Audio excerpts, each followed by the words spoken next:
क्षमा, निडरता और त्याग को क्यों कहते हैं जीवन का अमृत? क्षमा हमारे अंदर उन भावनाओं को उत्पन्न करती है जिससे हम दूसरों की भावनाओं को, मजबूरियों को समझ सकते हैं।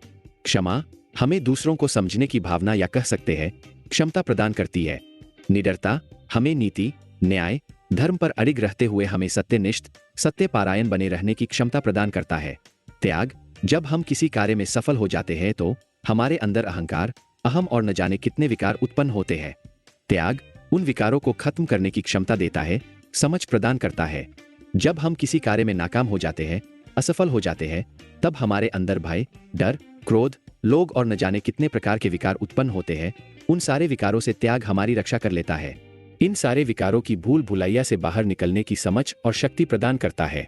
एक छोटे से वाक्य में अगर कहना चाहूं तो वह यह हो सकता है कि त्याग हम मनुष्यों के लिए रिसेट का बटन है। त्याग ही वह गुण है जो हमें, हमारे जीवन को रिसेट करता है और नई शुरुआत करने की प्रेरणा देता है।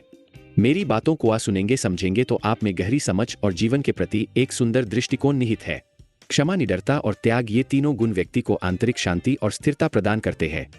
क्षमा हमें दूसरों की भावनाओं और परिस्थितियों को समझने की शक्ति देती है, जिससे हम अधिक सहानुभूति और समझदारी से काम ले सकते हैं। यह हमें अपने अहंकार को नियंत्रित करने और दूसरों के प्रति उदार बनने में मदद करता है। निडरता हमें नीति, न्याय और धर्म के मार्ग पर चलने की हिम्मत देती है। यह हमें सत्य के प्रति समर्पित रहने और अन्याय के खिलाफ खड़े होने की ताकत देती है। त्याग हमें अहंकार और अन्य विकारों से मुक्ति दिलाता है। यह हमें यह सिखाता है कि सफलता और असफलता दोनों ही स्थितियों में हमें संतुलित रहना चाहिए।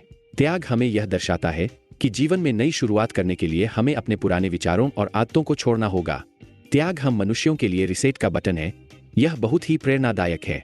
यह हमें याद दिलाता है कि हमारे पास हमेशा अपने जीवन को नया आकार देने का अवसर होता है और हमें अपने अतीत की गलतियों से सीखकर आगे बढ़ना चाहिए। इन गुणों को अपनाकर हम न केवल अपने लिए बल्कि समाज और राष्ट्र के लिए भी सकारात्मक परिवर्तन ला सकते हैं।